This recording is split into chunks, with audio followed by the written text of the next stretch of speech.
En el Liceo Baral, donde yo estudié, una parte de mi bachillerato, llegó el ministro de el ministro de Educación de Rómulo Betancourt. El hombre se echó un discurso y nos hizo un llamado a nosotros a que nos incorporaran en el campo, que Venezuela era imposible desarrollarlo sin el campo desarrollado. Pero aquello era casi como un dogma, ¿no? No es posible desarrollar ningún país del mundo sin el campo desarrollado. Eso es una ley, pues. En eso tiene razón Petro. Tiene razón, totalmente razón. Así es. Sigue siendo cierto, sigue siendo cierto. La alimentación, el agua y la alimentación son las necesidades. Hay tres necesidades fundamentales en el ser humano: el oxígeno, el agua y la comida. Y eso es el motorcito que nos mueve a todos, satisfacer esa necesidad. Cuando se calma el bullicio de la ciudad y se van apagando las luces de la casa, se enciende la luz del entendimiento. Desde este momento comienza Puerto de Libros, Librería Radiofónica, programa que contiene todos sus elementos tipo A. Puede ser escuchado por niños, niñas y adolescentes sin la supervisión de padres, madres o representantes. Comienza Puerto de Libros, Librería Radiofónica. Este programa llega a ustedes con el patrocinio de Puerto de Libros, librería de autor, ubicada en la Vereda del Lago y en el Teatro Baral de Maracaibo. Disfruta de los mejores libros a través de su página web, puertodelibros.com.be. Sultana del Lago Editores, la única editorial venezolana que te ofrece el servicio de impresión bajo demanda para todo el territorio nacional. Conoce más de sus servicios en sultanadelago.com. Bienvenidos a Puerto de Libros, Librería Radiofónica. Les habla Luis Peroso Cervantes, quien de lunes a viernes los acompaña a través de la Red Nacional de Emisoras Radio Fe y Alegría con este programa para llevar a sus hogares buenos libros, para llevar ideas, esas semillas del criterio y por supuesto intentar transformar nuestra realidad con palabras, con imaginación, con esta capacidad que cada uno de nosotros tiene de reinventarse para que, la sociedad mejore. Venezuela necesita un cambio cultural profundo, porque sin duda nuestro principal enemigo es la ignorancia, la falta de conocimientos, la falta de criterio, porque un ciudadano con criterio tiene la capacidad de tomar buenas decisiones, desde el punto de vista doméstico hasta el punto de vista nacional. Hace algunos años, el caballero que hoy me acompaña y que hoy vamos a tener el inmenso honor de conocer en este espacio, me dijo que el principal elemento de un hombre exitoso era desarrollar la capacidad de la observación. Cuando un hombre es capaz de observar su realidad, en el fondo es capaz de transformarla. Y por eso tenemos a este maravilloso invitado. Fue mi profesor en la Universidad del Zulia, un hombre al que admiro, que cada vez que pregunto más sobre él, que tengo referencias sobre él, me doy cuenta de que ha coleccionado cariños y admiración en toda la ciudad de Maracaibo y en todo el país, y que además es un ejemplo sin duda de ciudadanía, de compromiso por el cambio, de compromiso por la transformación en positivo de nuestro país. Me refiero al profesor José Huerta Castillo, quien nos ha abierto las puertas de su casa. Quienes nos vean a través de YouTube, se van a encontrar con esta maravillosa casa del profesor, pero también quienes nos escuchen pueden imaginar que desde este balcón en el que nos encontramos vemos al profundo y lluvioso hoy lago de Maracaibo, que se nos presenta anhelante y feliz de permanecer allí viendo qué hacemos nosotros y qué inventamos nosotros todos los días. Profesor José Huerta, un saludo para la audiencia de Radio Fe y Alegría, la Red Nacional de Emisoras. Oye, Luis, yo estoy poco acostumbrado a que hablen bien de uno y sobre todo cara a cara, ¿verdad? Bueno, te agradezco mucho las palabras y para mí escuchar eso significa mayor compromiso de ciudadanía, mayor compromiso de elevar cada vez más nuestro nivel cultural, porque el proceso cultural nunca termina. Comienza desde que uno está en el vientre materno y hasta los últimos segundos de la vida uno está en ese proceso cultural. Por eso te tomo la palabra en el sentido de que de todas las revoluciones de las cuales uno puede hablar o soñar, la revolución cultural es la primaria. Pero terrible referencia a revolución cultural como concepto, porque nos recuerda quizá el peor error de Mao, ¿no? La consolidación del régimen maoísta, pero también el sacrificio de lenguas, de cultura y la racia por la ideología de pueblos, ¿no? Eso de revolución cultural a mí me para los pelos. Bueno, porque es que la palabra revolución, vamos a decir, desde el punto de vista científico, la vida es un proceso. Desde el punto de vista filosófico, y en el cual yo milito, todo es materia y todo está en movimiento, y nada es absoluto.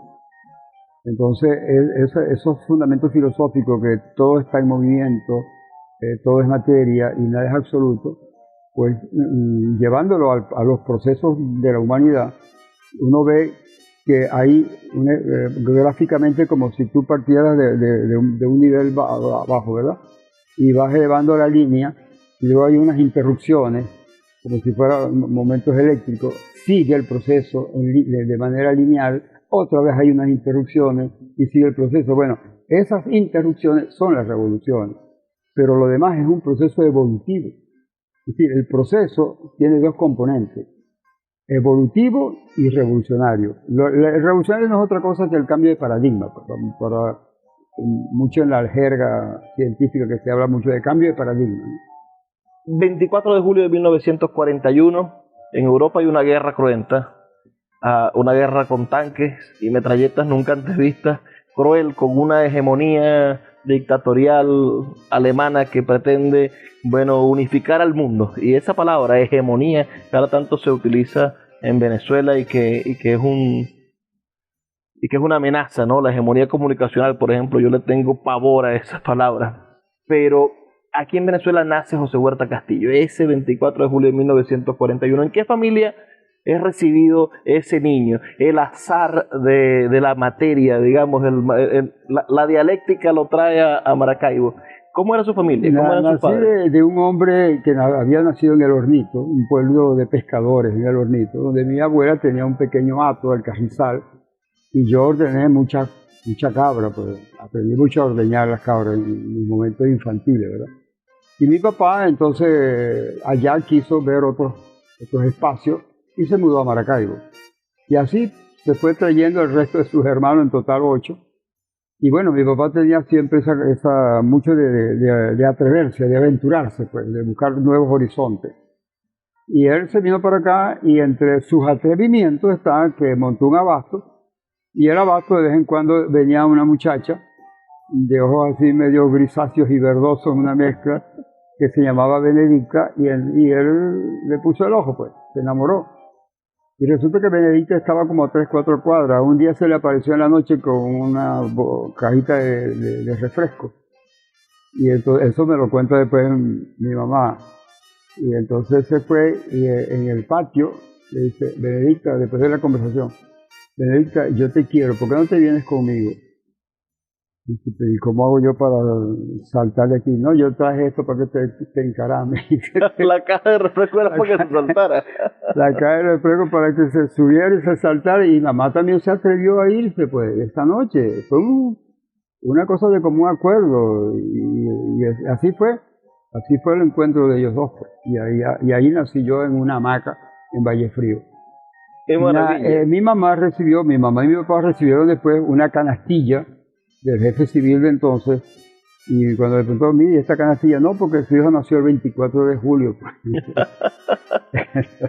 Por esa razón. Mira, y ¿de qué sería esa marca de refresco? ¿Sería Orange Cross? Por ahí era. El refresco debió haber sido. Por ahí era, porque eran muy parecidas las cajas de refresco de antes, ¿no?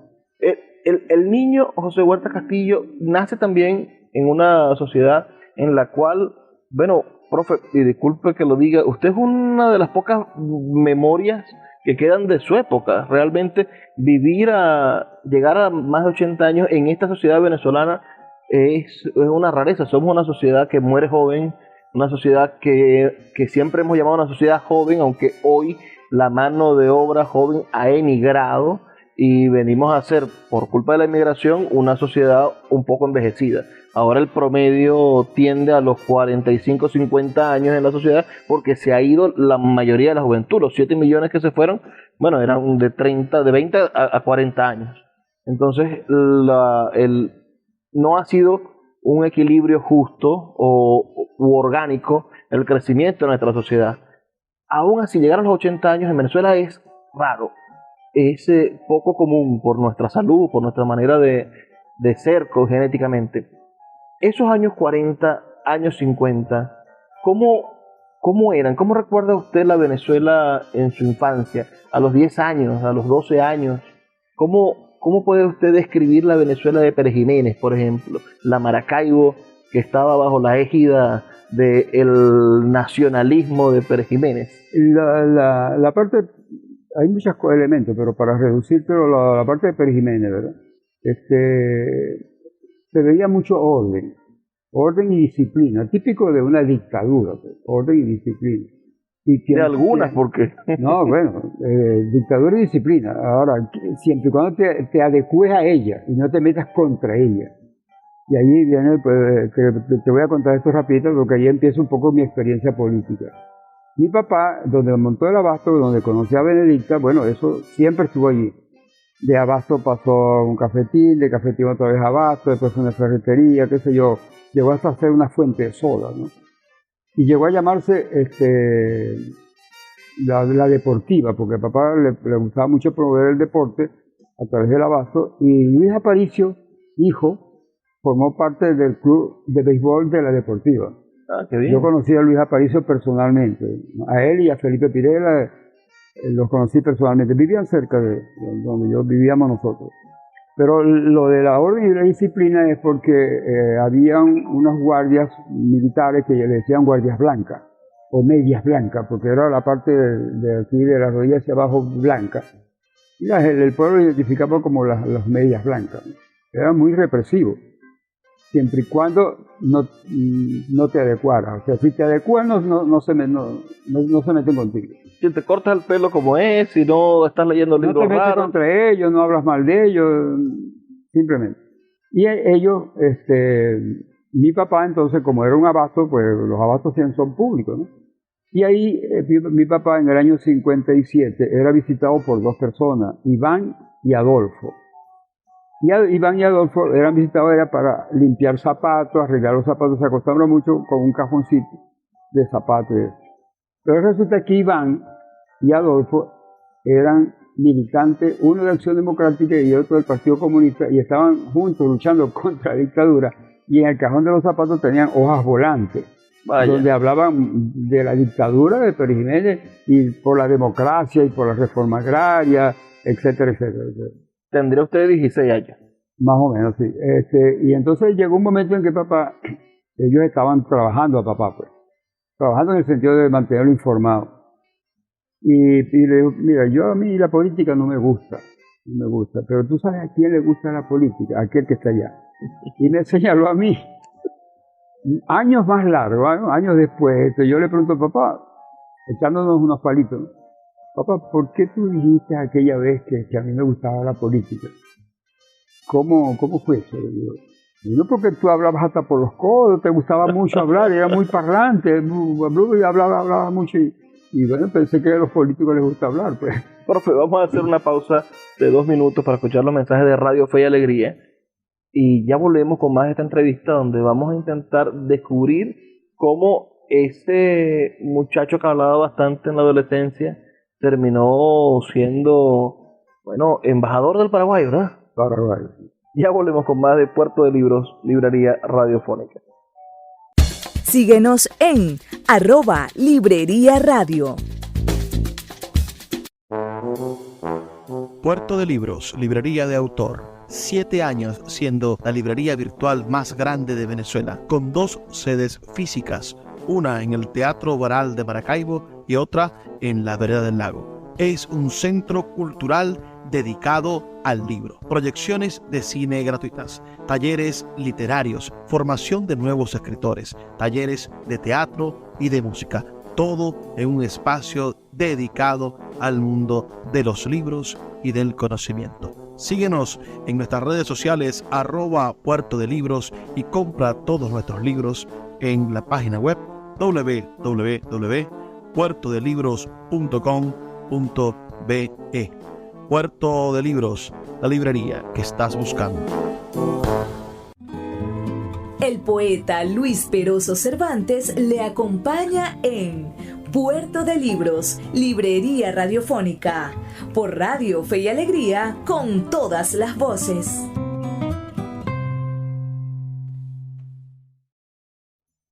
Seguimos en Puerto de Libros, librería radiofónica, esta noche conversando con José Huerta Castillo, ingeniero agrónomo, que es una profesión también poco común. Mi papá fue ingeniero agrónomo.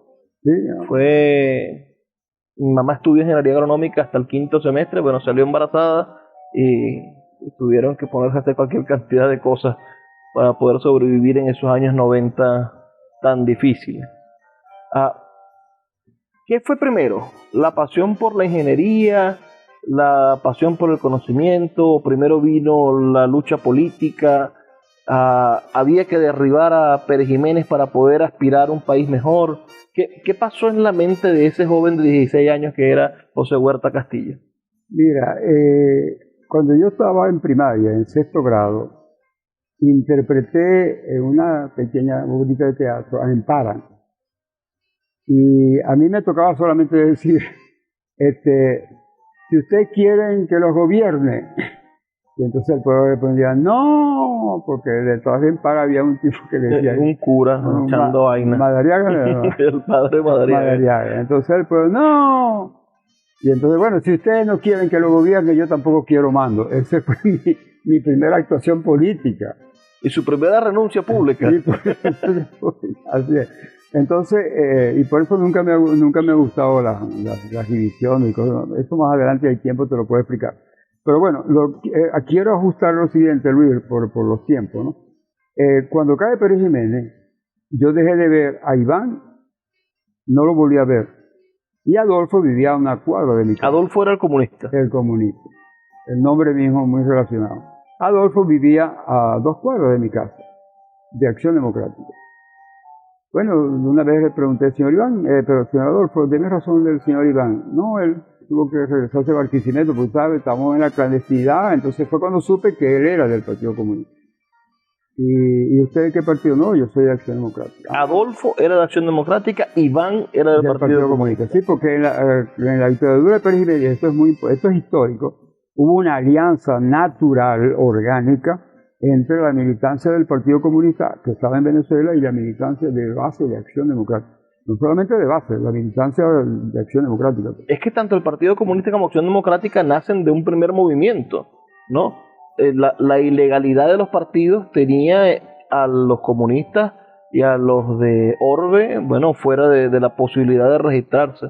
Y Betancur fue comunista también al principio en su juventud, por lo menos en Colombia en los primeros años, en los años 30. Dicen que pasó por allí muy fugazmente, ¿no? no dejó planilla. Pero aprendió algo, así aprendió algo de Lenin. Yo creo que aprendió bastante de estructura. No, y aprendió a maniobrar y a manipular. Ese es otro tema que quizás es un poquito difícil porque es duro. Después sí, te lo puedo testimoniar. Pero bueno, entonces Adolfo... Una vez había una asamblea del Comité de Base Teotique de Gallego, que así se llamaba, los famosos comités de base de Acción Democrática, que para el Partido Comunista eran como las células, pero en este caso eran como células, pero con un sentido de mayor amplitud, con mucha gente. Es una diferencia importante.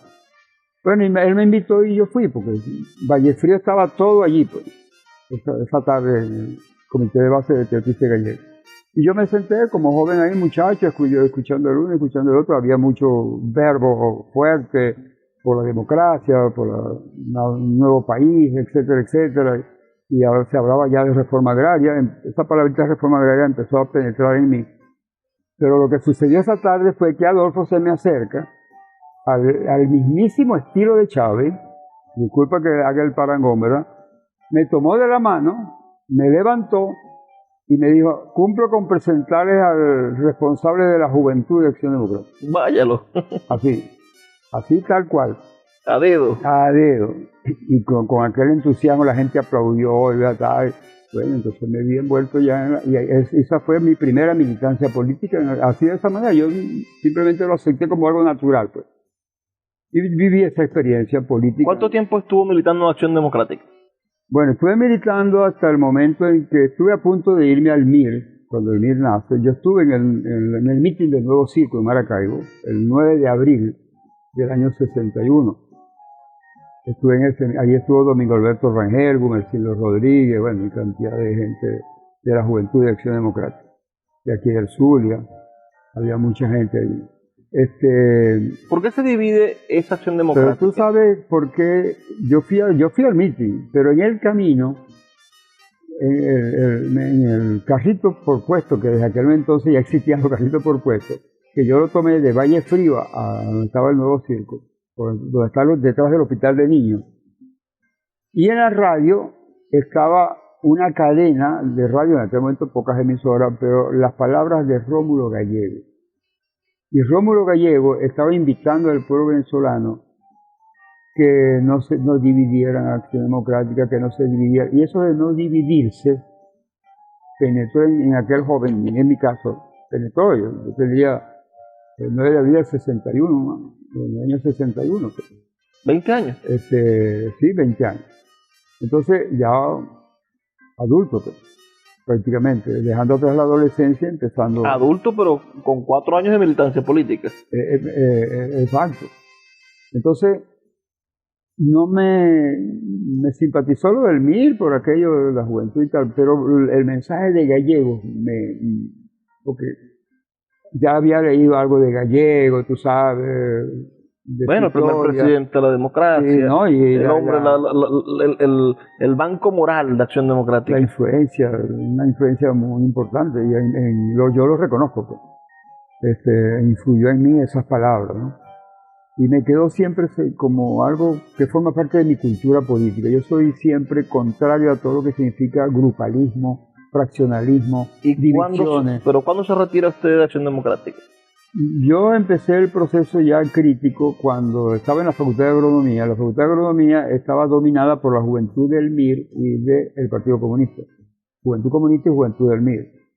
Y yo en ese momento... Marxistas ambos. Y yo en ese momento representaba a la juventud de Acción Democrática. Pues te diré, y lo digo como testimonio, los jóvenes, la juventud del MIR y la juventud comunista nunca me trataron con sectarismo, a pesar de que ellos tenían una hegemonía, vamos a decir, en los estudiantes de la Facultad de Agronomía. La Facultad de Agronomía era de izquierda marxista, tanto profesores como estudiantes, obreros y empleados. Y sin embargo yo actué ahí en nombre de Acción Democrática. Pero bueno, me trataron con tanto respeto, que me eligieron ellos mismos, que yo fuera delegado también al primer encuentro de estudiantes de agronomía en Chapingo, México. Yo estuve una semana en México. Entonces esas son cosas que le van quedando a uno, y por lo tanto mi relación con el MIR y con la Juventud Comunista era una relación realmente de mucha amistad, de mucho respeto. Nunca me amenazaron, al contrario, trataban como de crear un puente, ¿no? Eso que llaman en política de ganar. Claro, ¿no? Más moscas se atrapan con una gota de miel que con un manotazo. Así es. Y los muchachos eran buenos estudiantes, muy buenos estudiantes. Bueno, yo me gradué de ingeniero agrónomo, ya graduado de ingeniero agrónomo, el hecho de estudiar agronomía y con profesores de izquierda te estaban dando una cierta formación, y sobre todo la relación que hay entre la agricultura y la revolución, porque la producción de alimentos es fundamental. Es decir, la lucha contra el hambre pasa por tener un campo realmente organizado y en plena producción, donde la relación capital-trabajo sea una relación armónica. Y lamentándolo mucho, ningún gobierno venezolano ha logrado potenciar nuestro agro, ¿verdad? Mucha palabra, mucha palabra. Yo recuerdo que en el Liceo Baral, donde yo estudié, una parte de mi bachillerato, llegó el ministro el ministro de Educación de Rómulo Betancourt. El maestro Luis Beltrán Petro Figueroa. No, pero después hubo otro de Educación, que no recuerdo el nombre, pero no sé si era ministro, era muy apegado al Ministerio de Educación. Pero el hombre se echó un discurso y nos hizo un llamado a nosotros a que nos incorporaran en el campo, que Venezuela era imposible desarrollarlo sin el campo desarrollado. Pero aquello era casi como un dogma, ¿no? No es posible desarrollar ningún país del mundo sin el campo desarrollado. Eso es una ley, pues. En eso tiene razón Petro. Tiene razón, totalmente razón. Así es. Sigue siendo cierto, sigue siendo cierto. La alimentación, el agua y la alimentación son las necesidades. Hay tres necesidades fundamentales en el ser humano: el oxígeno, el agua y la comida. Y eso es el motorcito que nos mueve a todos, satisfacer esa necesidad. Entonces eso me llevó a mí, me hizo crítico, y veía ya, se había perdido, yo había visto perder en Acción Democrática aquellas figuras del ejemplo de la ciudadanía, de humilde. Luis Vera, por ejemplo, Luis Vera, que fue gobernador aquí, era un hombre humilde.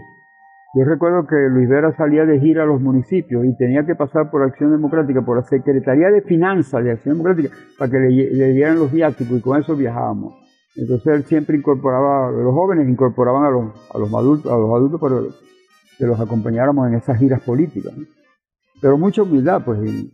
Cuando eso comienza a transformarse, porque la burguesía, es decir, la gente de dinero, los comerciantes, los industriales, ni siquiera industriales, muy comerciantes, acostumbrados mucho a la importación, fueron penetrando Acción Democrática, un poco parecido a lo que le está pasando al PSUV ahora, pues, que se penetró por gente de mucho dinero y gente acomodada, y gente que llegaba al partido no con el ánimo de una filosofía política, de una democracia, de un socialismo democrático, que así se hablaba en Acción Democrática, de antiimperialismo. Acción Democrática en los estatutos, un partido antiimperialista. Antiimperialista y antifeudal. Claro, antifeudal ya es pasado, pero el hecho mismo de una reforma agraria ya lo valora como tal. Entonces, eso hacía que comenzó como una especie de contradicción entre la realidad y la palabra. Ya la palabra se iba alejando de la realidad, la realidad era otra, pero no era ese discurso. Entonces la realidad era muy terca. Y eso en mí me llevó a un plano en el cual, bueno, yo no voy a hacer problemas de divisiones, no me voy a ir de Acción Democrática dándole molestando a los adecos, no. Me fui simplemente, yo soy otro. Ya yo estoy dejando de ser adeco o socialdemócrata, porque en Acción Democrática aprendí mucho la teoría de la socialdemocracia, la aprendí bastante. Y me fui acercando entonces más a la teoría marxista-leninista, ¿no? O sea, que usted dio 2 pasos a la izquierda. Vamos a hacer una pausa de 2 minutos para escuchar los mensajes de Radio Fe y Alegría, y ya volvemos con más esta entrevista con José Huerta Castillo, quien nos tiene que contar las discusiones que tuvo con Chávez. Ya venimos. Síguenos en @Librería Radio. Sultana del Lago Editores es una empresa zuliana de servicios editoriales. Nuestro catálogo tiene más de 100 títulos de autores nacionales e internacionales. Además, somos la única editorial que presta servicios de impresión bajo demanda en Maracaibo.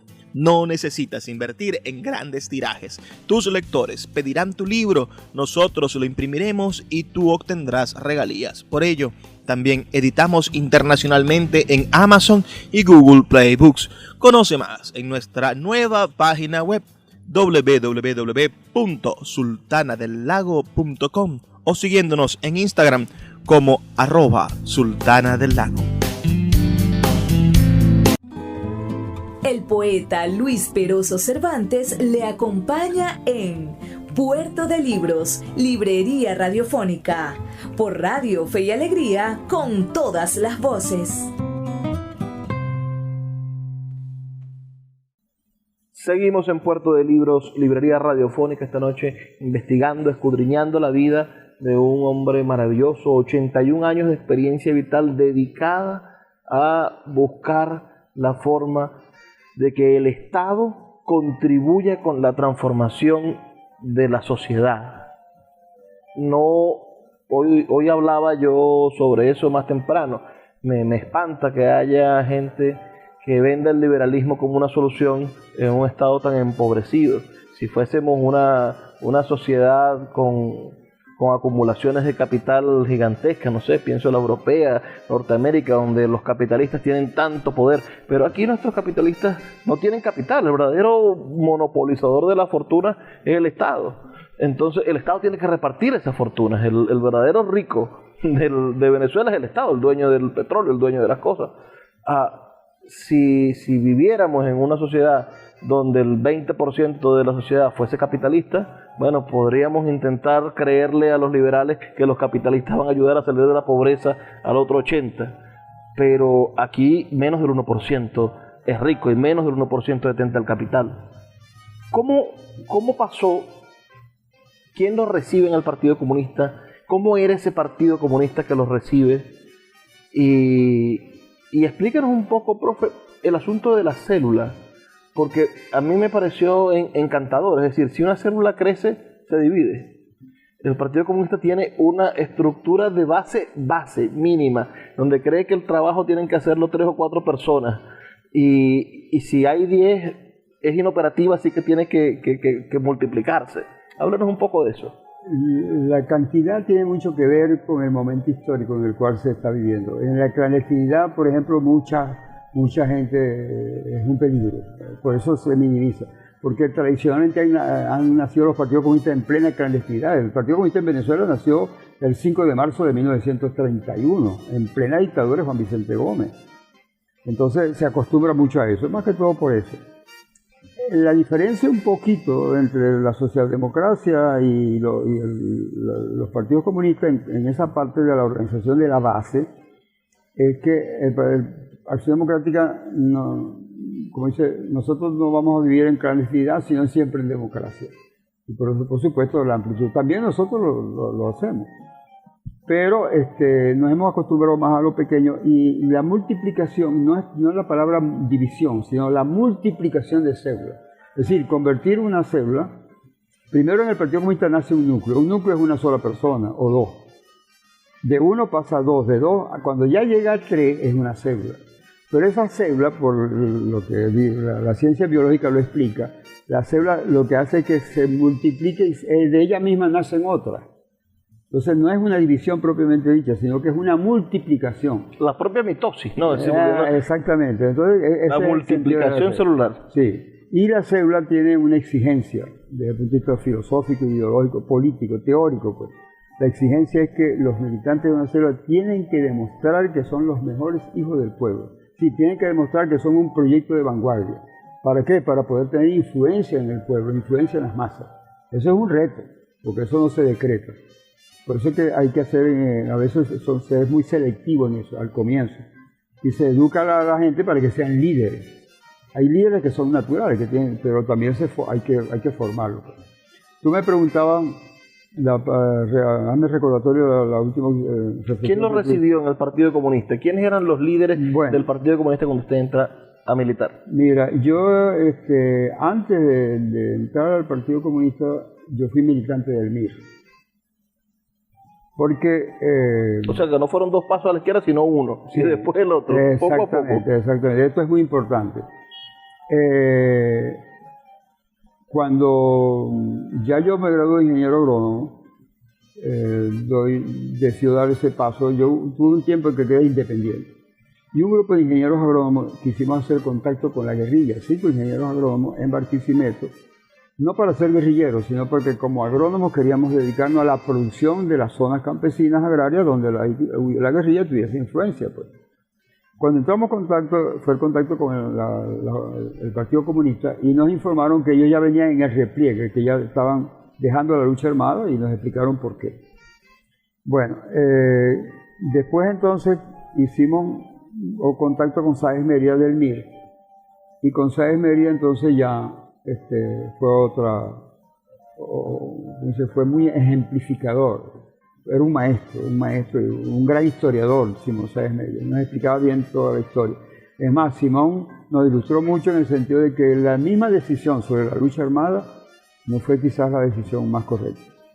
Y esto es una parte de la historia que en el Partido Comunista le hemos reflexionado mucho, porque el objetivo de Rómulo Betancourt, cuando nace el Pacto de Punto Fijo, nace con varias cláusulas. Una de ellas era: a los comunistas ni agua. Claro. Eso era parte de... Eso no está escrito, por supuesto. Pero era la mayor amenaza. No, y la práctica. Cuando se forman esos tres partidos, URD, COPE y Acción Democrática, la gente decía, bueno, ajá, ¿y el Partido Comunista? Pero sí, bueno, sí, el Partido Comunista fue el que dio más sacrificio contra Pérez Jiménez. Sí, los comunistas y los adecos. Y ahora resulta que los comunistas, están los adecos sí, pero los comunistas no. Y dentro de Acción Democrática le decían a Rómulo, pero bueno, ¿y qué tenéis vos contra los comunistas? ¿Por qué no? Si ellos estuvieron luchando con nosotros, ¿por qué los vamos a excluir? Era un pacto. Un pacto. No fue casual que fuera en Nueva York. El pacto de Nueva York, porque allá estaban asesorados ya por el gobierno norteamericano, y ese era el objetivo. Y la provocación era que había que provocarlo, porque ellos tenían la teoría de que a los comunistas hay que provocarlo, porque nomás que les tocas así, enseguida ellos te van a responder. No te metas con los comunistas porque cuidado, pues. Es como una fama, ¿no? Entonces, la provocación fue terrible, Luis.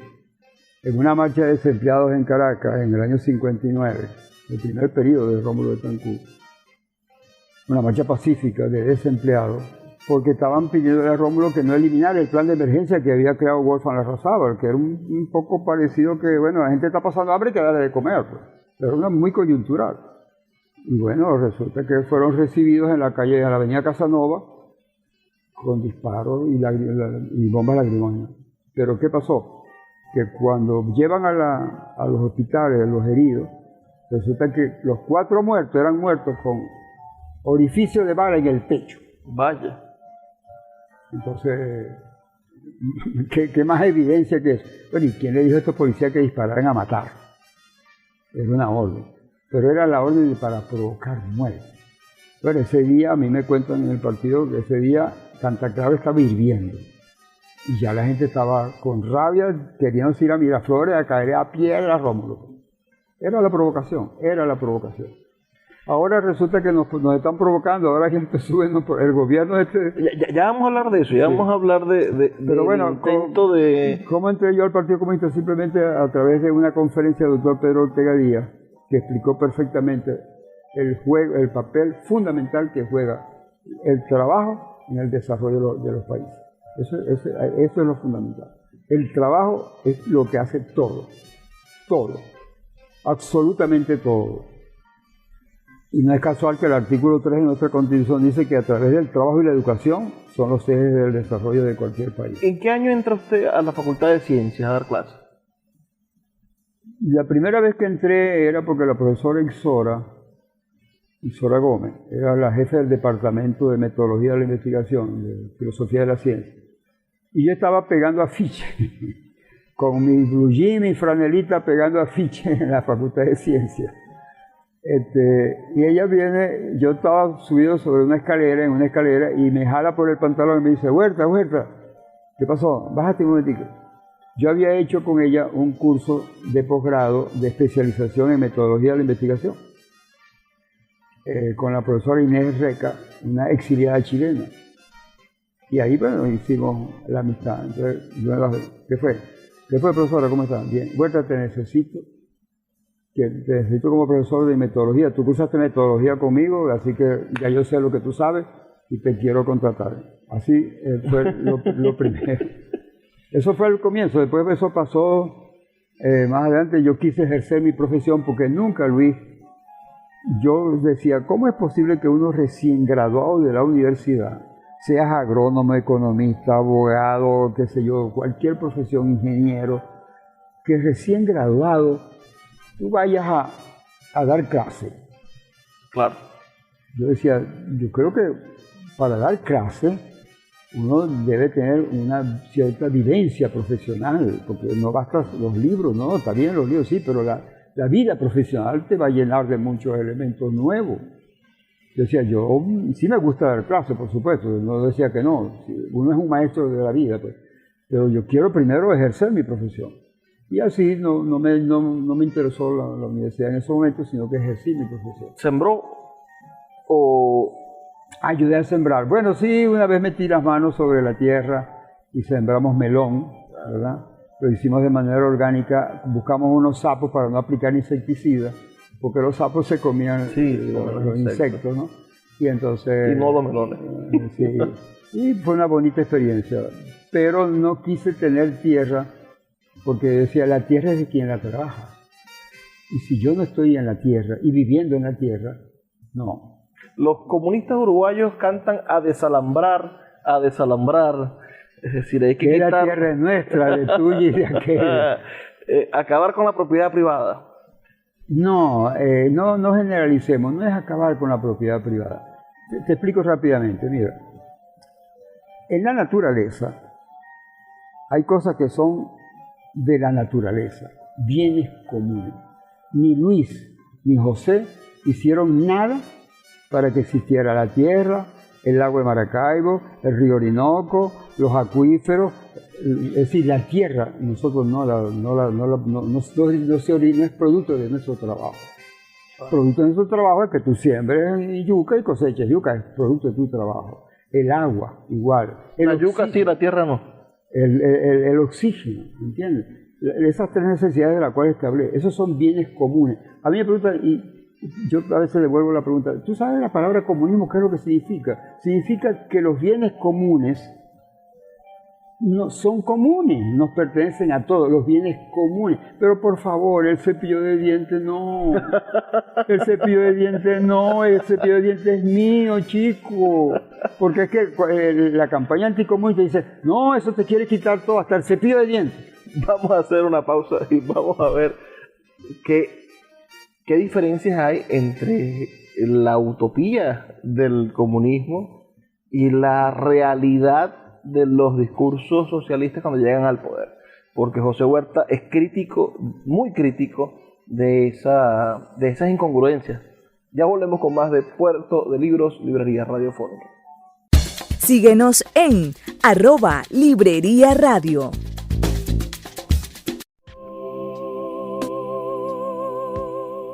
Si te gusta nuestro programa, puedes apoyarlo con un pequeño aporte mensual de $2.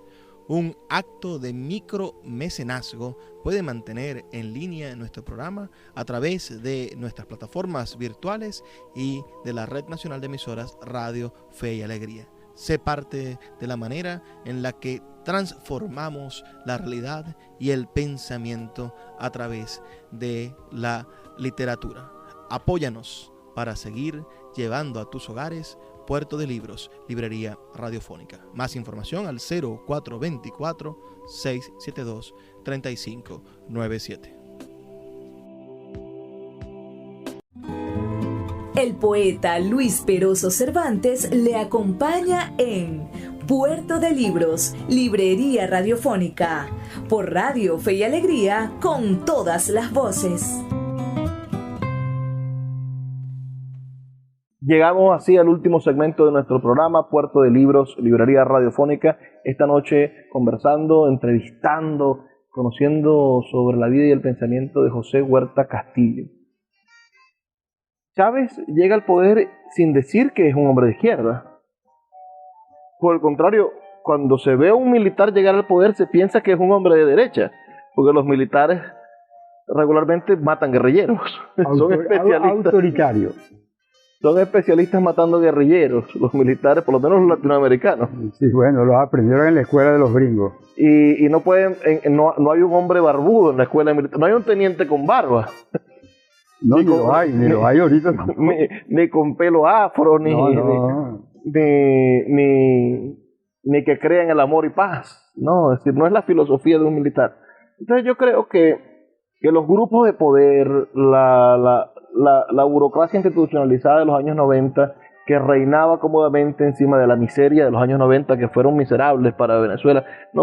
Esta gente que expone, ¿no? Los 40 años, la democracia, tal. Bueno, parece que no se recuerda de las huelgas de médicos, de las huelgas de policías, que no se recuerdan de las huelgas de maestros, que no se recuerdan de los viejitos con las pensiones de hambre, como hoy tienen pensiones de hambre, pero en los 90 también habían las pensiones de hambre.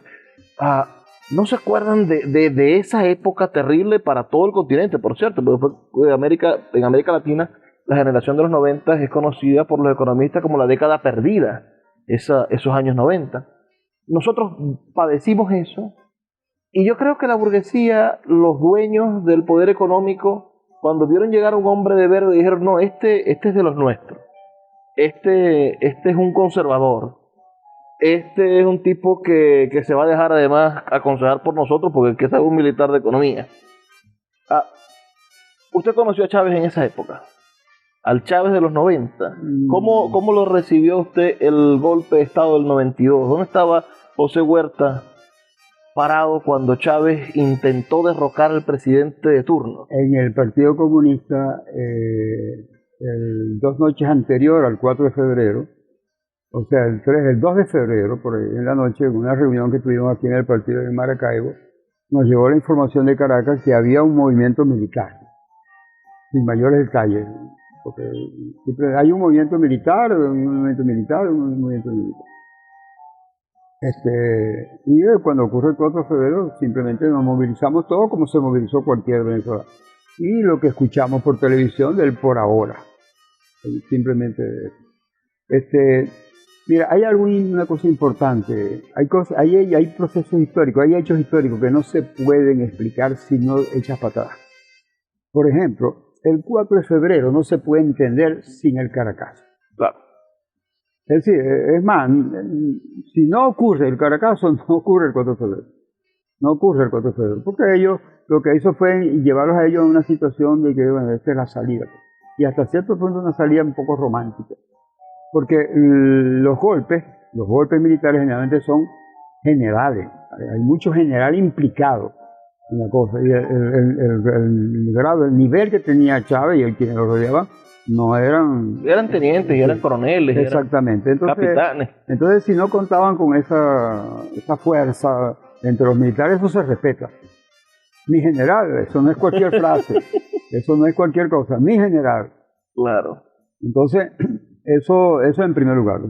Ahora, ¿por qué ocurre el Caracazo? Sería muy interesante analizar y discutir esa broma. Y eso le correspondería, yo creo que le corresponde a Acción Democrática. Acción Democrática es un partido que está obligado a escribir historia, a escribir esa parte de la historia, porque he escuchado a algunos.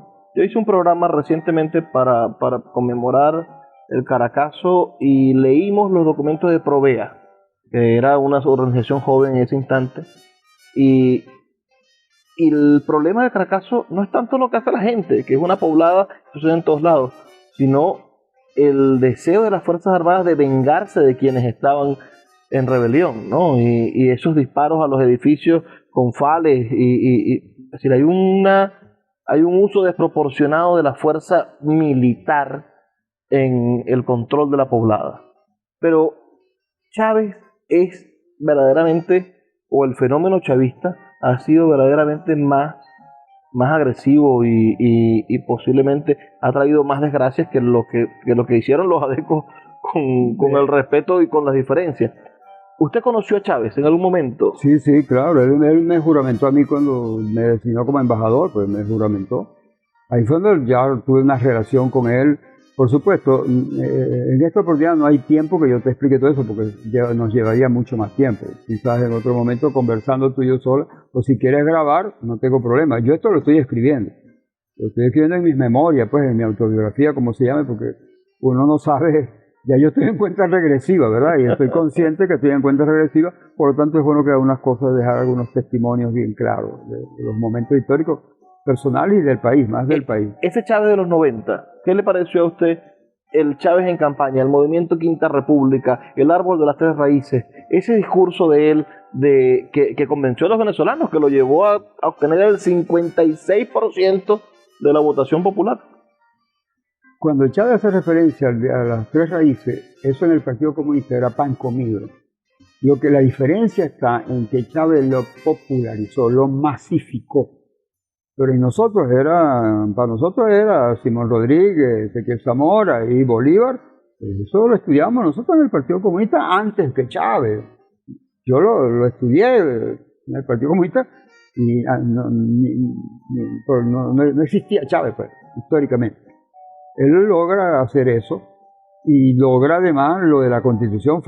El proceso constituyente es muy importante también. Son logros que él dejó en su legado. Cometió errores, por supuesto, también que los cometió. Hay un error, que lo cual ahorita yo no te lo puedo explicar porque sería muy largo, y además porque todavía no lo he querido hacer tan público, que creo que fue el error fundamental que cometió Chávez, y que explica mucho de lo que está pasando. Te lo voy a resumir en una sola frase. El PSUV nació como un partido infiltrado, por cantidad de corrientes que tú te puedas imaginar. Es decir, todas, incluyendo las bandas delincuenciales de este país. Porque tengo testimonio de gente que trabajó con el DIN, lo que hoy es el SEBIN, con la PTJ, con la DICIP, que a raíz de mi atentado me hicieron esos testimonios. Esa me gusta, la del atentado. A usted lo intentaron matar, le pusieron un carro bomba, otra cosa romántica. No. Explotó. No, pero hay que... Bueno, ya este es el último momento, pero otro momento podemos explicártelo mejor. Pero ¿alguna vez usted, y en esos momentos de conmoción, usted señaló a alguien como responsable de su atentado? Bueno, lo señalé como hipótesis, ¿verdad? Porque no tenía elementos probatorios. Pero lo señalé como hipótesis porque me cuido mucho soy enemigo de la cultura de la sentenciología. No me gusta sentenciar a nadie. Los cristianos dicen, nadie es juez del otro. O sea, ¿No lo repetiría aquí, profe? ¿Cuál? ¿A quién acusó usted de haberle puesto un explosivo a su carro? No fue un atentado. No fue explosivo en el carro. Fue el autor intelectual contrató a alguien. Alguien contrató a un informante y el informante contrató a unos sicarios. La industria del sicariato se mueve por niveles, por cuestión de seguridad. O sea, el que maneja el arma, el que dispara, está muy lejos no sabe quién está pagando para que él dispare a matar. No sabe. ¿Entiendes? O sea, eso es una ley. Entonces, los que me dispararon a mí, cuando yo estaba en el carro, llegando a mi casa, que me disparan, jamás ni nunca pensaron que el autor intelectual era un ganadero. Como hipótesis, era un ganadero, porque era el ganadero que a mí me había amenazado. Y por supuesto, que era como una hipótesis. Si fue él o no fue él, bueno, no sé, porque ya él murió. Ya esa persona murió, y murió también producto de una acción del sicariato. No sé, la hipótesis, no, porque cuando tú te vinculas a ese mundo es un mundo... Usted era precandidato a la gobernación por los movimientos de izquierda. Yo 2 veces el partido me ha postulado a la gobernación. La primera vez competí con Osvaldo Álvarez Paz. La primera vez cuando Osvaldo... Eso es en los 90. Sí, competí con Osvaldo. En el Canal 11 hubo un foro donde yo... Después la gente se ría conmigo. Huerta, el único que habló de que en tu programa tú ibas a enseñar a la gente a tomar en la mañana limón con agua. Decía, bueno, porque yo creo en la política preventiva de salud y eso lo he estudiado, pues. Eso no es casual de que la gente se tome un vasito con agua y un limón. ¿Y después fue candidato por el Partido Comunista? ¿En qué periodo? Y después después que me lanzaron para competir con Arias Cárdenas, pero cuando me lanzaron para competir con Arias Cárdenas me llamó. ¿En el segundo Arias Cárdenas? ¿O en el primero? No, en el segundo. En el segundo, entonces inmediatamente... Cuando Chávez le perdonó todos los pecados a Arias Cárdenas. Cuando estábamos inscribiendo mi candidatura en el CNE, en ese momento Gustavo Lara recibió una llamada de Arias Cárdenas. Diciendo que quería hablar con el partido, que no era posible que yo fuera a competir con él, si él sabía quién era yo, que tal, que para acá, que me valoraba mucho, que él quería conversar con el Partido Comunista, que necesitaba los votos del Partido Comunista, etcétera, etcétera, etcétera. Bueno, y nosotros tuvimos problemas, retiramos la candidatura. Pero sí exigimos un programa, le pasamos una carta, igual que a Omar, le pasamos una carta, siempre, Luis, cada vez que el Partido Comunista apoya a alguien, por delante de la persona está el programa. El programa, el programa. Por eso es que a Nicolás Maduro, cuando lo apoyamos en su segunda oportunidad, él firmó con nosotros un documento. Y lo firmó Jorge Rodríguez, lo firmó Aristóbulo Isturi, un documento que decía las medidas que había que tomar 26 de febrero del año 2018. A las 3:45 de la tarde, él firmó ese documento en Cantaclaro, delante de 500 delegados. Hoy hay un intento... Y si el gobierno que preside Nicolás Maduro hubiese aplicado esos 20, de las 23 cláusulas, hubiese aplicado el 25%, no tuviésemos la situación que estamos viviendo en este momento. El gobierno de Nicolás Maduro hoy, según analistas políticos, intenta judicializar al Partido Comunista. No entendemos por qué, es increíble, increíble. Mira, en esto nos cuidamos nosotros mucho, pero como te voy a hacer referencia histórica, y eso fue público porque está en Tribuna Popular. Hay una frase de él en Tribuna Popular, después cuando él firma, donde él dice: he firmado este documento, que es producto de la crítica y de la autocrítica convertida en un documento. Yo asumo el compromiso de este compromiso, y incluso lo asumo hasta con mi propia vida, estimados hermanos, camaradas del Partido Comunista de Venezuela. Los 500 delegados nos pusimos de pie, aplaudimos, muchos camaradas, incluso mujeres, hasta lloraron de la emoción de lo que aquello significaba, porque para nosotros la palabra, estoy dispuesto a dar la vida, eso para nosotros es pan comido, porque estamos acostumbrados a eso, pero decírselo a alguien, en este caso una candidatura, nos emocionó, pues. Por eso nos duele, mucho nos duele, que el pueblo venezolano, no el Partido Comunista, no es que nosotros no merecemos esto, no. El pueblo venezolano no merece. ¿Está preparado el Partido Comunista para pasar la clandestinidad? No, siempre hemos estado preparados. Ahora y siempre. Nosotros siempre nos movemos aquí y allá, cuida aquí, cuida allá. O sea, para que no nos agarren de sorpresa. Pero no, aquí no hay posibilidad de golpe ni nada por el estilo.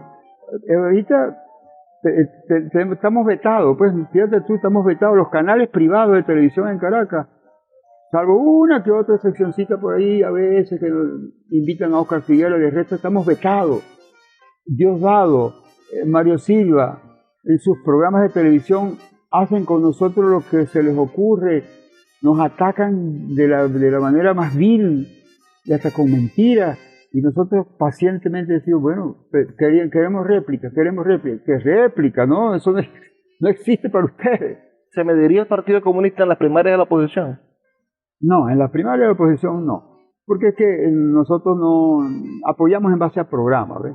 Pero el MAS está entre el... No, bueno, el MAS sí, pues el MAS lo respetamos como MAS, es un partido socialdemócrata moderno, ¿no? Es decir, un partido, vamos a decir, la socialdemocracia, tú sabes, es interesantísimo estudiar la socialdemocracia en el mundo. Existe una internacional socialista, y en ese internacional socialista están los ADECO. Claro. ¿No? También. Y está el PT de Lula, y está el Daniel Ortega, están ahí en ese... Y está el PSOE, Y está el PRI mexicano. Y está el PRI mexicano. Y ahí hay corrientes, pues. Ahora, el día... ¿Con qué socialdemócratas los comunistas podemos conversar? Con aquellos socialdemócratas que digan, aquí no pasa la corrupción jamás. Solamente con ese valor ético, moral, de luchar contra la corrupción, ponernos de acuerdo en otras cosas, sobre todo en el movimiento sindical, en la lucha por la reivindicación de los trabajadores. ¿Se pondría de acuerdo el Partido Comunista con María Corina? No, por favor. No. Tampoco la vamos a ofender, ni mucho menos. Lo que ella dice es su propia ofensa.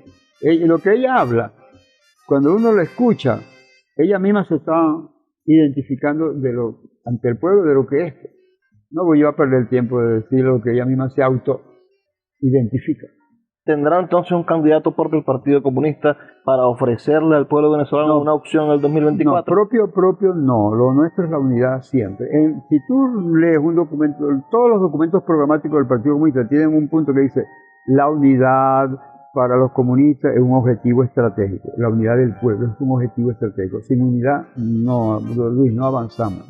Si en las primarias de la oposición gana un socialdemócrata, a un hombre dentro del espectro de la izquierda que se comprometa con la lucha contra la corrupción es decir, se compromete con la lucha contra el PSV que está imperando. Políticas antineoliberales. Que le haga frente, por supuesto, a la política imperialista y a los intereses norteamericanos frente a los intereses venezolanos. Es decir, tenemos nuestros intereses petroleros, tenemos nuestras propias... Claro. Como dice la Constitución, que siga la Constitución del 99. Alguien que tenga como agenda programática la Constitución del 99, el Partido Comunista lo apoyaría al que gane las primarias si tiene esas condiciones. Bueno, como nosotros nunca, a esa pregunta nunca hay respuestas individuales, porque nosotros estamos educados para la decisión colectiva, ¿verdad? Eso tendría que el Buró Político discutirlo en primer lugar, los 13 camaradas del Buró Político, una buena discusión. Esa discusión pasa al Comité Central, una buena discusión desde el punto de vista científico, viendo la parte programática, pues, y sobre todo el nivel de compromiso, caramba. Después de eso, ¿verdad? Las características de las personas, quién es el candidato en lo personal, qué historia tiene, conocer su currículum, pues, pero su autobiografía, su biografía, saber quién es, porque no es cualquiera que vamos a apoyar. Tendría que hacer un conjunto de factores, pero lo nuestro es buscar una candidatura que dos elementos programáticos, la Constitución y podría ser el Plan de la Patria que dejó Chávez, teóricamente dejó. Está difícil que alguno de la oposición asuma el Plan de la Patria como porque hay que discutirlo, pues. Es importante que se discuta. Yo le di a la gente de Primero Justicia, de Un Nuevo Tiempo, de Acción Democrática, de COPEI, de Voluntad Popular, estudien el Plan de la Patria, estudienlo. Yo estoy seguro que van a encontrar elementos que podrían apoyar. Hay otros que no. Bueno, está bien, eso es válido, pues, ¿no? Porque el problema fundamental radica, Luis, para ir redondeando, la diferencia. Te voy a hacer una pregunta. Yo ahora voy a ser el periodista y vamos a ver si cerramos yo haciéndote una pregunta. Mira, según la historia de la humanidad, Luis Peroso Cervantes, ¿qué fue primero? ¿Qué existió primero? ¿El trabajo o el dinero? El trabajo, no hay otra cosa que el trabajo. Esa encuesta yo la he hecho y el 99,99% dice el trabajo. Solamente responder eso, ya tú tienes ahí una pequeña, un átomo de formación comunista. Porque lo primero fue el trabajo y producto del trabajo se da un proceso de acumulación. ¿De qué? De capital. Pero el capital es una abstracción. Tú tienes que convertirlo en un hecho concreto y nace el dinero como mercancía. Eso fue lo que investigó Carlos Marx. Por eso a mí no me gusta hablar del capitalismo, no. Hablo del proceso de acumulación del capital para que la gente entienda. El rico de hoy no es sino un proceso de acumulación que después se origina por diferentes formas, ¿no? Pero primariamente se origina porque pagaste un salario. Bueno, no hubo amos y esclavos, no hubo, pues. Claro. Es que la esclavitud no existió. Y entonces si existió la esclavitud y los amos, ¿y quién acumulaba? ¿El esclavo o el amo? El amo acumulaba. Y esa acumulación da poder económico. Y eso es el proceso histórico. Ese es el proceso histórico. Entonces, allí lo fundamental, para que nos entiendan a nosotros los comunistas, es fundamentalmente que entiendan que nosotros, la diferencia fundamental es que nosotros le damos al trabajo el eje fundamental de la vida. No hay nada sin el trabajo, absolutamente nada. Este micrófono que está aquí es producto del trabajo. Esta camisa, eso tú, la cervecita que tú y yo nos podamos tomar, o el cafecito que podamos tomar es producto del trabajo. Todo es trabajo. Este mueble donde estamos sentados es producto del trabajo. Es tiempo convertido en trabajo, convertido en dinero. Y talento humano, y la creatividad y la innovación tecnológica de por medio. A mí me preocupa, profe, que el Partido Comunista parece que no es un partido con vocación de poder. Este discurso hermoso de buscar la unidad popular, de sacrificarse por los contenidos programáticos, para Nicolás Maduro puede ser muy fácil sentarse con ustedes el año que viene y decir, sí, les voy a hacer caso a todos, firmen otra vez, y lo vuelven a apoyar, y como dice la gaita de Víctor Hugo, les montan otra barriga, y dentro de 6 años les vuelven otra vez a enamorar. Huerta Castillo, un hombre que ha vivido en pos de la transformación social, ¿tiene alguna aspiración personal política en los próximos años. Vienen elecciones a concejal, a alcalde, a gobernador, a diputado. Se van a elegir todas las asambleas en los próximos 3 años. ¿Puede usted dar algo? ¿Tiene alguna aspiración de llegar al poder? No, es que nosotros tenemos una concepción del poder. En eso somos muy rusoneados, o sea, de Juan Jacobo. La soberanía, el poder, reside en el pueblo. A quien hay que darle poder es el pueblo. Imagina, Rousseau decía que una ley que no esté aprobada por el pueblo no es ley. Y las leyes las aprueba un parlamento de 100, 200, 300 personas. Entonces, ¿qué pasó con la soberanía popular? El poder está en el pueblo y sobre todo en la clase trabajadora. El poder no lo puede... Hay otra pregunta que yo siempre le hago a la gente. ¿Tú prefieres vivir en una sociedad donde el trabajador esté al servicio del dinero o el dinero al servicio del trabajador? Esta es otra pregunta clave. Y la gente me dice, no, yo preferiría que el dinero esté al servicio de mí. Pues claro, yo trabajo, pero merezco la remuneración. Eso es. Entonces, de eso se trata. Por lo tanto, el problema del poder para nosotros no es nosotros nunca vemos el poder. Eso lo aprendí, me educaron en el Partido Comunista. El poder nunca lo podemos ver en términos individuales. Porque para nosotros somos mira, combatimos el culto a la personalidad, combatimos el individualismo. Y las divisiones que han habido en el Partido Comunista son por las desviaciones del individualismo, del egoísmo y del culto a la personalidad.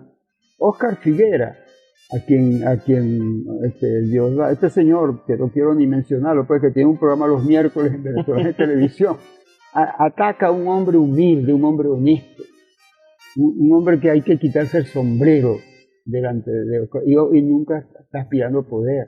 Para él, no. Poder para el pueblo, sí. Tú me preguntas a mí en lo personal, no, en lo personal no. Es más, creo que esa frase se la he escuchado yo, tú tienes mundache en todos los partidos políticos.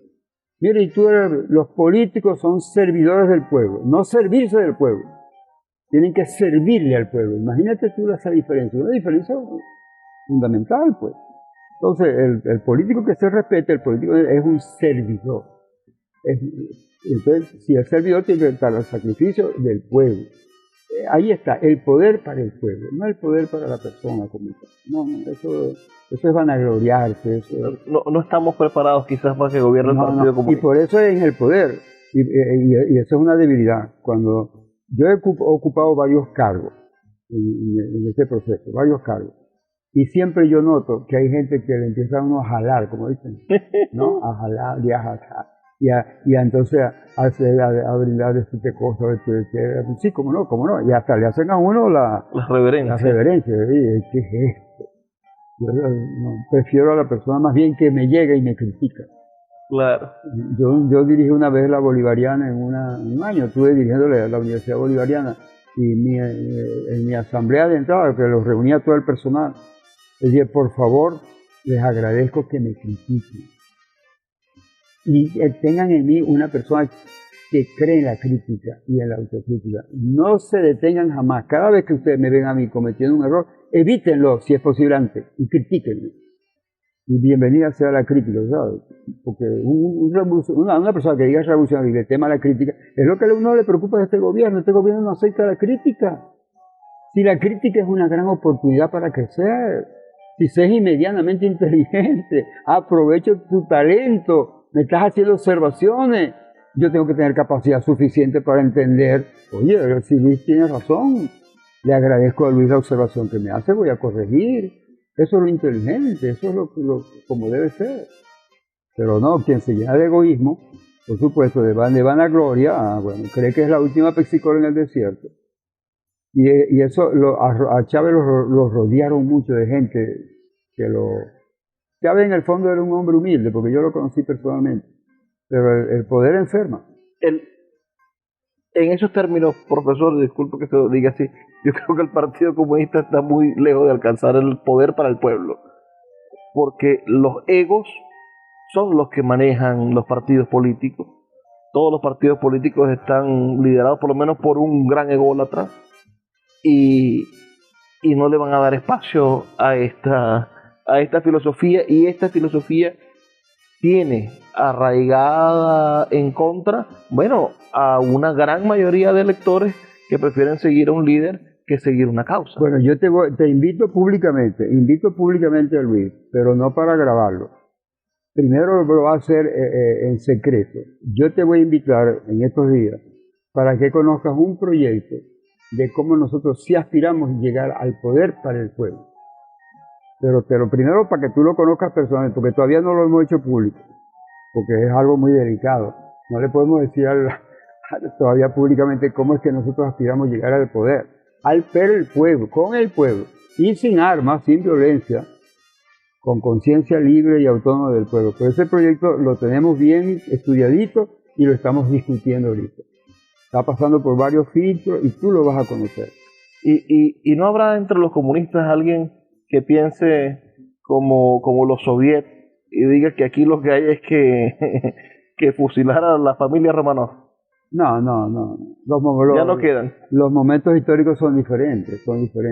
Este es un gobierno que ha cometido muchos errores y está jugando con candela. De verdad que te lo confieso sinceramente. Siento a veces, mi esposa y yo, a veces en la medida de nuestra posibilidad, apoyamos a veces a varias familias, chicos. Yo a veces mira, yo hago una mermelada artesanal aquí, y entonces la regalo. Y ya no quiero ni regalarla, porque cuando la regalo, la gente me dice, me llaman, José, ¿no tienes otro poquito de mermelada? Me duele eso. Entonces, el pueblo está pasando por una situación muy difícil, y que no le alcanza el dinero para comprar, para comer. Ya es llegar a extremos. El gobierno está jugando con candela, no nos explicamos. Pero tú que estuviste en la Unión Soviética... Y ojo, esta situación en parte de la responsabilidad tiene una oposición torpe, una oposición que el pueblo nuestro tan inteligentemente le dio todo el poder en diciembre del año 2015. En la historia, pues yo tengo una maestría en ciencia política y estudié mucho de esa parte. Y nunca, en la historia política de Venezuela, jamás, nunca, el pueblo le había dado tanto poder al Parlamento. Porque ni siquiera cuando Acción Democrática, en ese periodo cuando Rómulo Gallego. No, le dio las tres cuartas partes de la Asamblea Nacional y convirtieron aquello en sal y agua. Y un gobierno maniobrero, por supuesto, se la jugó toda y terminó en lo que terminó, pues. Pero el pueblo fue muy inteligente y quiso buscar el equilibrio de poder. El pueblo inteligente dijo, bueno, el gobierno tiene el poder ejecutivo, tiene el poder judicial, tiene el poder aquí, vamos a dar el poder legislativo a esta gente. Y esta gente no entendió la inteligencia del pueblo, no la entendió, no la valoró. Por favor. Hoy la única voz disidente en la Asamblea Nacional es el Partido Comunista. Nos robaron 6 diputados. Sacamos 7 y nos dejaron 1 porque ahora el software que ellos manejan, y como son pactos que hacen arriba en el CNE, el Partido Comunista con este sistema electoral, mientras nosotros no logremos resolver algunos problemas, no vamos a pasar nunca del 2%. O sea, el kikiriki volvió, aquella cosa de reparto los votos de los comunistas. Ahora es automático. Gustavo Petro lo descubrió en Colombia, que había un software que te permite transformar los votos de A, pasárselos a B, pero cometieron el error. 1000 mesas en Colombia, 1000 mesas con el Frente Patriótico de Petro, 0, 0, 0, 0, 0, 0. Y entonces la gente decía, pero si yo voté aquí, yo voté por Petro, y 0, 0, 0, 0, entonces, ¿qué pasó? Era tan... Entonces, yo creo que si se cuida el voto en la urna, eso es imposible. Es importante, sí, es importante. Sí, esto es importante, pero arriba, el pacto arriba, si arriba aceptan un pacto, aquí los partidos son el tuyo, el tuyo, el tuyo, el tuyo. Si eso lo logran allá, chamo, porque es que la técnica del software es casi perfecta. Hay que hacer un reconteo, volver otra vez, no sé, la tecnología hoy es increíble, con la inteligencia artificial cualquier cosa puede ocurrir. Ya uno no sabe qué es la verdad y qué es la mentira. Profesor, ha sido un gusto. Tenemos pendiente su su viaje, su vida, su tiempo en Paraguay. Tenemos pendiente la experiencia mía con Chávez, que también hay detalles. Que nos hable de Chávez, de ese personaje que le cambió el rostro a Venezuela. Y que nos hable, bueno, del Partido Comunista Aguas Adentro hoy, y que me cuente ese secreto que tiene el Partido Comunista para revertir el poder sin violencia. Estamos estudiando un proyecto muy pensadito, con cálculos matemáticos, científicamente avalado, que si se aplica y lo logramos, es posible que ganemos las elecciones. Así te lo adelanto. Escuchamos a José Huerta Castillo, agradecidos por su tiempo en este programa, por tener todas las noches un espacio para nosotros y por darle a Radio Fe y Alegría, bueno, la oportunidad de llegar a sus hogares a través de este programa Puerto de Libros, Librería Radiofónica. Les habló Luis Peroso Cervantes, quien está con ustedes de lunes a viernes, de 9 a 10 de la noche en algunas emisoras, de 10 a 11 de la noche en otras emisoras, pero siempre a través de la Red Nacional de Emisoras Radio Fe y Alegría. Por favor, sean felices, lean poesía.